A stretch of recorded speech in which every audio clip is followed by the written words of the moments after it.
Hello students, आज हम पढ़ेंगे debentures, issue of debenture. Debenture का मतलब loan capital. Company capital collect करती है शेयर इशू करके कॉमन पब्लिक से जो शेयर कैपिटल कलेक्ट करती है शेयर इशू करके उसको बोलते हैं शेयर कैपिटल। और ये ओरिजिनल कैपिटल होती है कंपनी की, रियल कैपिटल ये होती है। दूसरा, अब शेयर कैपिटल इशू करने के बाद कंपनी को और एडिशनल फंड्स की रिक्वायरमेंट होती है, फाइनेंस की रिक्वायरमेंट होती है। तो उसके बाद दो तरीके हैं, या तो वो और शेयर इशू करे। अगर शेयर इशू नहीं करना चाहती कंपनी तो वो बोरो कर सकती है मनी, वो लोन ले सकती है। अब लोन भी दो तरीके से ले सकते हैं। लोन आइदर फाइनेंशियल इंस्टीट्यूशन या बैंक से लोन ले सकती है। और बैंक से अगर पहले से लोन ले रखा है और लोन अगर बैंक से हमें नहीं मिल सकता है तो कंपनी कॉमन पब्लिक से डिवेंचर इशू करके लोन प्राप्त कर सकती हैं। जिस तरह से शेयर इशू करके कैपिटल कलेक्ट करती हैं, उसी तरह डिवेंचर इशू करके long term loan company acquire करती है, रिसीव करती है। तो इसको बोलते हैं debenture. When public takes loan from when company takes loan from common public by issue of debenture is called debentures। तो हम पहले डिवेंचर का मीनिंग समझेंगे। कंपनी में borrow fund on long term basis by issue of debentures to the public is known as debenture, issue of debenture. इसको define कर सकते हैं हम कि डिवेंचर इज रिटन एक्नॉलेजमेंट और certificate of debt taken by the company issued under the seal of the company। यानी debenture एक certificate है जो कंपनी अपनी सील के अंडर में इशू करती है इसको। और ये इस बात का सर्टिफिकेट है कि कंपनी ने शेयर होल्डर डिवेंचर होल्डर से लोन लिया है। तो लोन रिसीव करने का जो प्रूफ और सर्टिफिकेट या रिसीट जिसको बोल सकते हैं वो है debenture. It contains the term of repayment of principal sum at a specified date and payment of interest at fix rate. तो डिवेंचर सर्टिफिकेट में मेंशन होता है कि कितना प्रिंसिपल अमाउंट है, ये प्रिंसिपल अमाउंट वापस कब रीपेमेंट किया जाएगा, कौन सी तारीख को रीपेमेंट किया जाएगा, और इस प्रिंसिपल अमाउंट पर कितना इंटरेस्ट हर साल हमें डिवेंचर होल्डर को पे करना है। तो सभी कुछ terms and condition debenture certificate में इशू रिटर्न होगी, लिखी हुई होगी। इशू करते समय सारी टर्म्स एंड कंडीशन पहले इसमें सर्टिफिकेट में मेंशन कर दी जाएगी कि किस रेट से इंटरेस्ट देना है और कितना अमाउंट और कब रीपेमेंट करना है। तो ये नॉर्मल डेफिनेशन है। According to company act 2013 it can be defined as debenture includes debenture stock, bond and any other securities of a company whether constituting charge on the assets of the company or not। Debenture को हम debenture stock भी बोलते हैं, bond भी बोलते हैं और किसी अदर सिक्योरिटीज के नाम से भी हम बोल सकते हैं। ये डिवेंचर कंपनी के ऊपर चार्ज, डिवेंचर होल्डर का कंपनी के ऊपर चार्ज हो भी सकता है एसेट के ऊपर, और कंपनी के एसेट के ऊपर चार्ज नहीं भी हो सकता है। तो चार्ज का मतलब यहाँ है कंपनी की एसेट पर डिबेंचर होल्डर के राइट्स हैं। सपोज ये एक्स कंपनी है, इसने डिबेंचर होल्डर से 10 लाख रुपए कलेक्ट कर रखे हैं। डिबेंचर होल्डर्स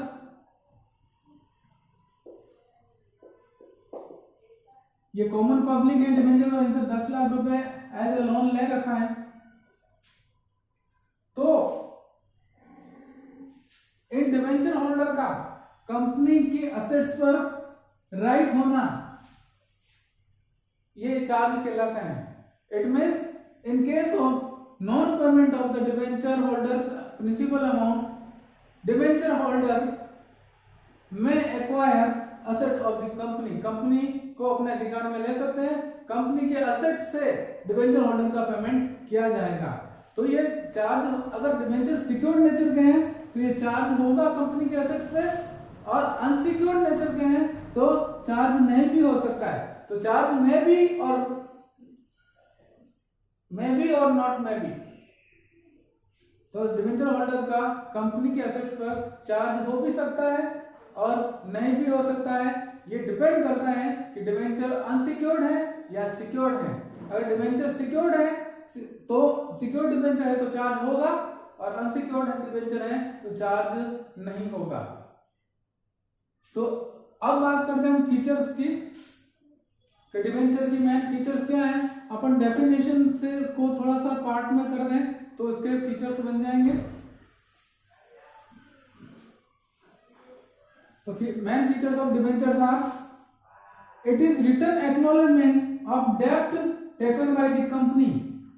कंपनी ने जो डेब्ट यानी लोन लिया है उसका ये रिटर्न प्रूफ और एक्नॉलेजमेंट है फर्स्ट। दूसरी बात है debenture is issued under the seal of the company. Debenture issue करेंगे तो डिबेंचर के ऊपर कंपनी की कॉमन सील लगेगी, यानी कंपनी के सिग्नेचर होंगे वो। तो under common seal it will be issued to the debenture holder.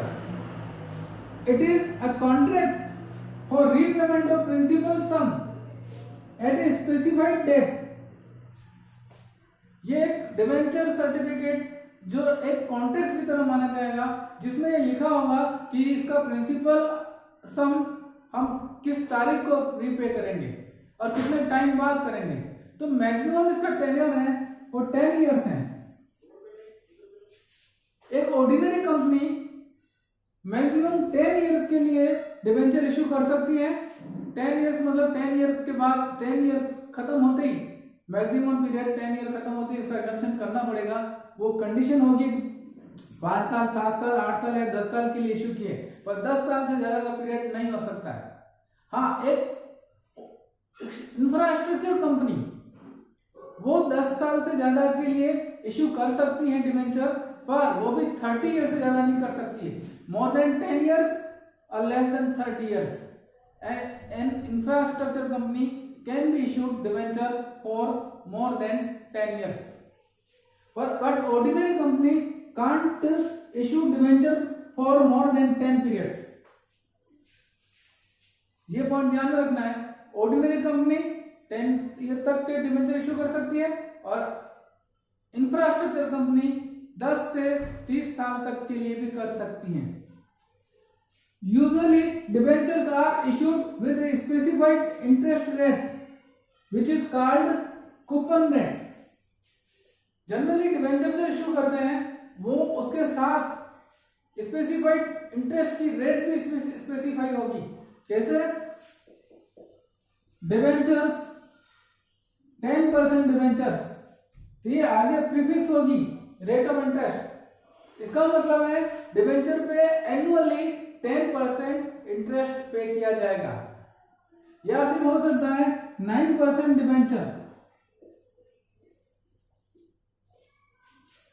इस टाइप के डिबेंचर पे 9% इंटरेस्ट एनुअली पे किया जाएगा। तो डिबेंचर की इंटरेस्ट जनरली मेंशन होगी। इस रेट ऑफ इंटरेस्ट को कूपन रेट बोलते हैं। This rate of interest is known as coupon rate. And next feature is generally secured by charge on asset of the company. Generally कंपनियां secured debenture issue करती हैं, क्योंकि secured debenture issue करेंगे तो debenture holder का, ये debenture holder का company की असेट्स पर राइट होगा। जब कंपनी वाउंड अप होगी तो पहले इनका पेमेंट कंपनी के असेट से किया जाएगा, इसको बोलते हैं सिक्योर्ड डिबेंचर। ओपन पहले भी डिस्कस कर चुके हैं। तो सिक्योर्ड डिबेंचर ही ज्यादातर डिबेंचर होल्डर को इशू की जाती है, पब्लिक में इशू की जाती है, क्योंकि अनसिक्योर्ड डिबेंचर इशू करेगी कंपनी तो कोई पब्लिक इंटरेस्ट नहीं लेगी हमारे को पैसा फाइनेंस करने में, हमारा डिबेंचर सब्सक्राइब होने की पॉसिबिलिटी कम हो जाएगी अगर अनसिक्योर्ड डिबेंचर इशू करेंगे तो। इसलिए ज्यादातर कंपनियां डिबेंचर सिक्योर्ड डिबेंचर इशू करती हैं। तो ये फीचर्स हैं। First, this is written acknowledgement, it is issued under common seal of the company,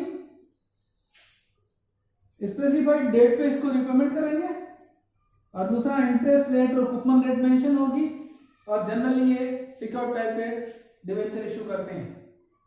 अब बात करते हैं, हमने previously share issue of share हमने डिस्कस किया है, और इस चैप्टर में हम डिबेंचर इशू कर रहे हैं, इशू ऑफ डिबेंचर को डिस्कस कर रहे हैं। तो अब डिबेंचर और शेयर में क्या डिफरेंस है वो हमारे को यहाँ डिस्कस करना है।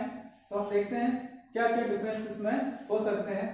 First, capital versus loan, and now difference between shares and debenture, shares and debentures, this is the basis of difference, share column and debenture column। तो first point basis is capital versus loan, किसको capital माना जाएगा, किसको loan माना जाएगा। तो share capital is, shares are capital of the company, share holders are owner of the company. तो ये कंपनी के अंदर ये कंपनी है, ये शेयर होल्डर हैं, ये कंपनी के ओनर माने जाएंगे, और ये डिबेंचर होल्डर हैं, कंपनी के फाइनेंसर यानी क्रेडिटर माने जाएंगे। तो it is a loan for the company, debenture holders are creditors of the company. तो ये कैपिटल है शेयर, और debenture are loan for the company. तो शेयर होल्डर को हम ओनर मानते हैं, और डिबेंचर होल्डर को हम क्रेडिटर कंसीडर करते हैं। दूसरा है रिटर्न ऑन इन्वेस्टमेंट, ये लोग हमारे में कंपनी में इन्वेस्टमेंट किया है, तो शेयर होल्डर को क्या मिलेगा, शेयर होल्डर को कंपनी जो पे करेगी हर साल रिटर्न के रूप में, तो उसको डिविडेंड बोलेंगे। और डिबेंचर होल्डर को ये लोन है, तो इसको जो भी एक्स्ट्रा सर्विस चार्ज पे किया जाएगा उसको इंटरेस्ट बोलेंगे। तो shareholder gets dividend on their investment, and debenture holders are paid interest every year। तो इनको जो शेयर होल्डर को डिविडेंड पे करते हैं, और डिबेंचर होल्डर को हम इंटरेस्ट पे करते हैं। नेक्स्ट है rate of return, share capital पे जो एनुअल डिविडेंड हम डिक्लेयर करेगी कंपनी, वो कम भी हो सकता है, ज्यादा भी हो सकता है उसका रेट, या नहीं भी हो सकता है। तो डिविडेंड में fluctuate every year, dividend share holder का जो डिविडेंड है वो हर साल फ्लक्चुएट यानी कम ज्यादा हो सकता है। But interest is paid eight fix rate, debenture holder को जो इंटरेस्ट पे किया जाएगा उसकी रेट हर साल फिक्स होगी।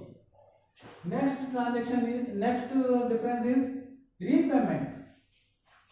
रीपेमेंट कब करेंगे, तो कंपनी में return principal amount buy back of its own share. वैसे कंपनी शेयर होल्डर को पैसा रिटर्न नहीं करती है लाइफ टाइम, जब तक कंपनी चलेगी शेयर होल्डर को पैसा पेमेंट नहीं करते हैं। लेकिन कंपनी चाहे, और कंपनी के आर्टिकल में पहले से मेंशन है, तो शेयर होल्डर से बायबैक करके रिटर्न कर सकती हैं, और वो कंपलसरी नहीं है। लेकिन डिबेंचर होल्डर को कंपनी, ये लोन है हमारे लिए, और लोन को हमें पेमेंट एक स्पेसिफाइड स्पेसिफाइड पीरियड में पेमेंट करना ही पड़ेगा। तो डिबेंचर इनको पेमेंट करना जरूरी नहीं है, पर बायबैक करके कर सकती है, और डिबेंचर होल्डर को कंपल्सरीली पेमेंट हमें करना पड़ेगा within a fixed period. तो repayment of principal sum is compulsory. Repayment of debenture to principal amount is compulsory. It is not compulsory but it may be paid through buyback. फिर है priority of repayment.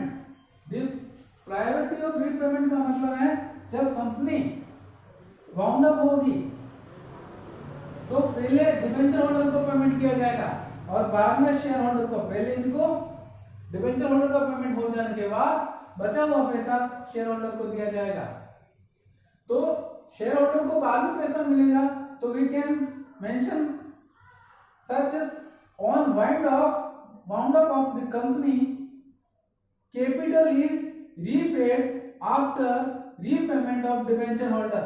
यानी share holder gets their principal amount after payment of debenture holder and debenture holder gets their principal amount before payment to shareholder. So now on wound up repayment is made before repayment to share capital. यानी share capital को repayment करने के पहले इनको किया जाएगा और बाद में इनको पेमेंट किया जाएगा। नाउ नेक्स्ट सिक्योरिटी, यानी जो इन्वेस्टमेंट है वो सिक्योर्ड है या नहीं। तो A share is always unsecured. Share capital हमेशा अनसिक्योर्ड है। वो शेयर होल्डर को वाइंडिंग अप ऑफ कंपनी पर मिल भी सकता है और नहीं भी मिल सकता है। वो डिपेंड करता है फाइनेंशियल पोजीशन या फाइनेंस अवेलेबल कितना है। और debenture holder usually secured, debenture ज्यादातर सिक्योर्ड होते हैं। अनसिक्योर्ड टाइप के डिबेंचर पब्लिक सब्सक्राइब नहीं करती है, इसलिए ज्यादातर सिक्योर्ड डिबेंचर ही इशू किए जाते हैं। तो ये सिक्योर्ड होंगे तो इनका जब पेमेंट पहले किया जाएगा, जब कंपनी वाउंड अप होगी तो डिबेंचर होल्डर का पेमेंट कंपनी की असेट से पहले किया जाए, शेयर होल्डर से पहले पेमेंट इनको किया जाएगा। तो ये सिक्योर्ड नेचर के होते हैं, ये अनसिक्योर्ड नेचर के होते हैं। एंड डिस्काउंट, शेयर्स को हम डिस्काउंट पे इश्यू नहीं कर सकते हैं। एक कंडीशन है, स्वेट इक्विटी शेयर को हम डिस्काउंट पे इश्यू कर सकते हैं। तो shares can't issued at discount except sweat equity share. Sweat equity share के अलावा दूसरी तरह के जो शेयर हैं हम डिस्काउंट पे इश्यू नहीं कर सकते हैं। Debenture can be issued at discount. अगर कंपनी चाहे तो डिबेंचर को डिस्काउंट पे इश्यू कर सकती है, ये कंपनी एक्ट में अलाउड है। और but share can't be issued at discount except sweat equity share। तो आज हमने कंपनी का मीनिंग डिस्कस किया, definition, normal definition and companies act की डेफिनेशन डिस्कस की। इन डेफिनेशन के बेसिस पे हमने फीचर्स डिस्कस किए और फीचर्स डिस्कस करने के बाद शेयर और डिबेंचर्स में डिफरेंस हमारे को डिस्कस करना है। This is important for exam viewpoint। Examination में आता है शेयर और डिबेंचर को डिफाइन करना है, डिफरेंशिएट करना है और डिफाइन करना भी आता है इनको। तो आप ये ध्यान रखना है और ये नोट्स में आपको नोट करना है। Thank you.